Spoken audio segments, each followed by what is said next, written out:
And without any warning or provocation or hesitation, they rounded the corner, they swept past us, and they opened fire on the crowd, gunning people down from right to left. The first to go down, a boy behind us with his hands in the V sign. And the soldiers just kept shooting. They beat me to the ground. Alan threw himself on top of me to protect me from further injury, and they took their US M16s like baseball bats, and they slammed them against his skull until they fractured it. We were lying in the ground. They were killing everyone around us. They put the guns to our heads, a group of them, and they were shouting, politique, politique, because to bear witness is political, to witness such a crime. And then they started shouting, Australia, Australia, because 17 years before, right before the invasion, there were 6 journalists working for 2 Australian TV crews that were covering the events leading up to the invasion.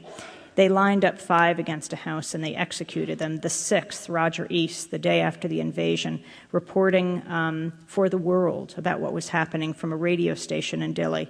They dragged him out of the radio station, and as he shouted, "I'm from Australia," they shot him into the harbor. And so there they were shouting, "Australia, were we from Australia?" We said, "No, America, America." Not after the journalists were killed in '75, the Australian government hardly raised a peep in protest. Maybe that was explained by several years later. The Australian and Indonesian foreign ministers rode in a plane over the Timor Gap, and they signed a treaty that divided up the oil spoils, not with Timor, but between Indonesia and Australia. Oil has caused so much pain in the world. So we lay on the ground. Alan was covered in blood. We're saying, "America, America." They'd stripped us of everything. I only had my passport left, and I threw it at them. And at some point, they decided to take the guns from our heads, maybe because we were from the same country their weapons were from. They'd have to pay a price for killing us that they'd never had to pay for killing the Timorese. And they moved on, and they killed so many Timorese. They killed more than 270 Timorese. A Red Cross Jeep pulled up. We were able to get in it. Dozens of Timorese jumped on top of us and on top of the Jeep, and we drove like that as a human mass to the hospital. When we got there, the doctors and nurses who saw us started to cry, not because we were in worse shape than the Timorese, but because I think of what we represent to not only the people of Timor, but people all over the world. We represent the sword and the shield. The sword because we provide so many weapons to so many repressive regimes in the world, or the US government uses them themselves. But we also represent the shield. And that shield on that day was bloody. And it just deepened their despair. What we do in this country makes such an enormous difference to the rest of the world. I recently interviewed a woman from Guyana on Democracy Now! About globalization. And after the conversation, I said, "Thank you very much." And we were going to go on to a conversation about the US elections. And she said, "I'll be staying for that conversation." I said, "Well, no, we're done with this conversation on globalization." She said, "No, I'm going to be a part of your conversation on the US elections." And I said, "Why?" She said, "Because I believe everyone in the world should get to vote for President of the United States." But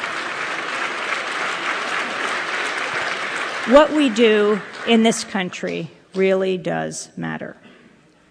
10 years later, the Timorese, though suffering an unbelievably high price, ultimately did win their freedom. They got to vote in 1999 for their independence. And in May 19th, 20th, 2002, Alan Nairn and I returned to celebrate with the people of East Timor. May 19th at midnight, 100,000 people at Tasitolo, a sandy plain outside of Dili.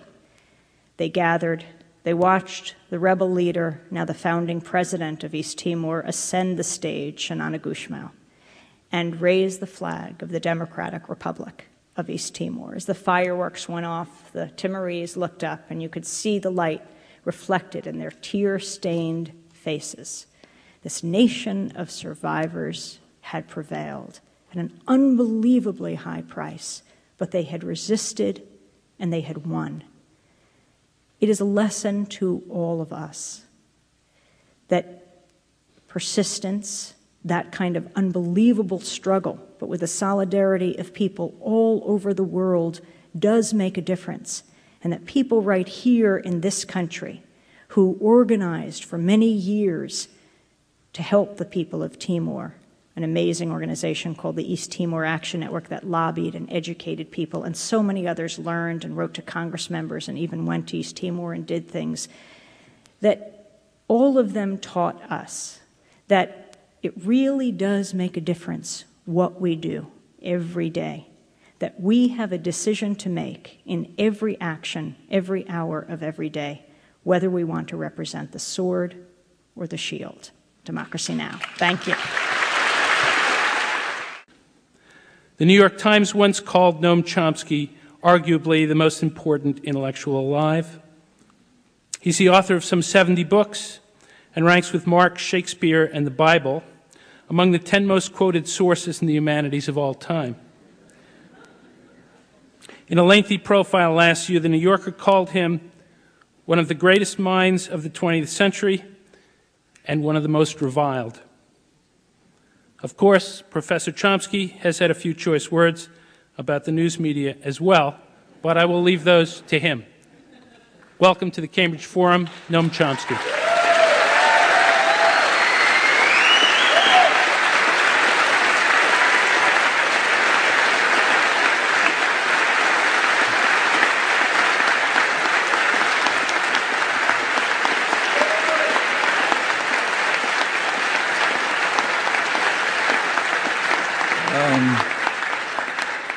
Is this going to work, or do I have to go through Amy's routine? Can you hear me? Oh, great. So I'll leave it there. Well, I was asked by John Grebe, who's around here somewhere, to inform you that he's running Democracy Now! On the radio at the Boston College campus community radio, and they're trying to gain support to keep it going. There should be some forms going around. I don't know if there are. According to this announcement, there are. And he asked me to ask you, and I'm glad to do so, that you sign the forms. They're either in the audience or table by the door. And if you have any Boston College affiliation, to indicate that on the form as well. So that's a way to overcome the fact that this is one of the few cities, important cities, where it's very hard to hear Democracy Now! You have to work, and that's a shame, because it ought to be available. I understand from John that the station there has a pretty wide outreach, so if it does get played, it should be heard around much of the city. So I urge you to do that. Well, I guess the next thing I have to do, though, I'm reluctant to do it, is get involved in a family quarrel. That's always a bad mistake. And I could evade it by saying truthfully that I never knew anybody named George Goodman.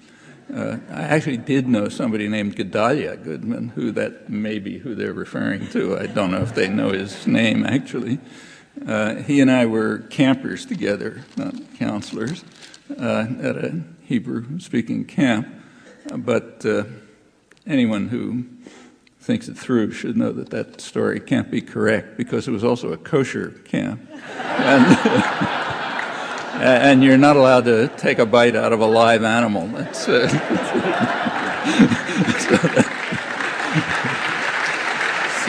that couldn't have happened. But he was the best quarter miler in the camp, I can tell you that. I thought, since I figured they'd be slamming the media as a counterpoint, I ought to defend the media, so picked out a couple of stories from today's paper and yesterday's paper just to show you what you can learn from the media. Actually, one of the things you can learn is what we're all missing right now. According to the Boston Globe this morning, there's a PBS Frontline documentary running right now, which is headlined, I only have the description of it in this morning's paper, a timely look at how faith informs Bush presidency. And if you haven't looked at it, you should. I can't blow it up, but it's the picture here of George, very serious look, prayerfully telling us what we're supposed to believe. And behind him is a painting of Jesus, I guess it's Jesus Christ, kind of like this. George carefully placed right beneath him, pastel colors. Those of you who've traveled to Europe know it's the kind of cheap reproduction that they sell for a dime or something outside of, on the street in Italy. But it's to convey the profound commitment of the president to faith. And it says it's about his spiritual development. And this solid linear piece which you're missing is timely for the presidential campaign and relevant to the Bush messianic mission to graft democracy onto the rest of the world. Notice that's a fact. Right? This is described as a fact. There is a Bush messianic mission to graft democracy onto the rest of the world. And we know that it's a fact because we have evidence for it. The evidence is that he said so. In fact, if you examine it, you'll notice that's the total evidence. But I obviously haven't read everything, but ever since, when the pretext for the invasion of Iraq began to collapse and you needed some new ones, the new one turned out to be Bush's messianic mission to graft democracy onto the rest of the world. And that was affirmed by the president in a visionary speech. I don't know if they had Christ standing over him then at the National Endowment for Democracy last November. And I, out of curiosity, read as much as I could of the reporting and commentary after that. And believe it or not, I have yet to find one report, news report or commentary, that doesn't take it for granted, presuppose that this was, in fact, the goal.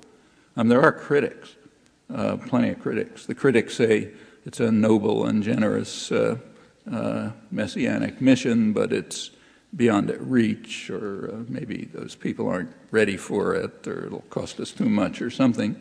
But I've been looking pretty hard and asking other people to look to see if they can find anyone who questions that this is the mission, which is pretty remarkable, because if you believe that that is the mission, you have to assume that George Bush and Tony Blair are some of the most accomplished liars in history. After all, they were telling us straight out that, as Bush put it, the single question is whether Saddam Hussein is going to get rid of those weapons of mass destruction with which he's threatening us and end his ties with al-Qaeda. That's the single question. But it turns out that was all a lie, and that it was really a messianic mission to bring democracy to the Middle East, and the independent adversarial media have to, and commentators, because this is all over the intellectual culture, it's not just the media, have to quickly shift gears and find that, oh yeah, this was the mission all along, and the fact that they were lying to us before, we sort of forget about. It's even farther back than Honduras. Yes, whatever that was. And we have to believe in this one. Almost everyone does. In fact, if you read the article carefully, you find you really can learn things from the media. So the article talks about how Bush's spiritual development took place. And it turns out that the crucial change was when he was working on his father's campaign in 1987 as a link between the campaign and the evangelical community. And he was reading all the memoranda that were passing through and had a spiritual awakening. He realized that if you appeal to the evangelicals in the country pretending to be religious, then, I could do this in Texas and become governor. And then another commentator says, advisor to Bush the Elder, says that the message did come home. After the election, he said, my God, you could win the White House with nothing but evangelicals. So that's a real spiritual conversion, and we can see that there was a profound change in his conception of the world, and therefore it's quite right that he should be facing us with the portrait of the painting of Christ in the background. Well, that's what you're missing right now, so sorry I Can I give you a second-hand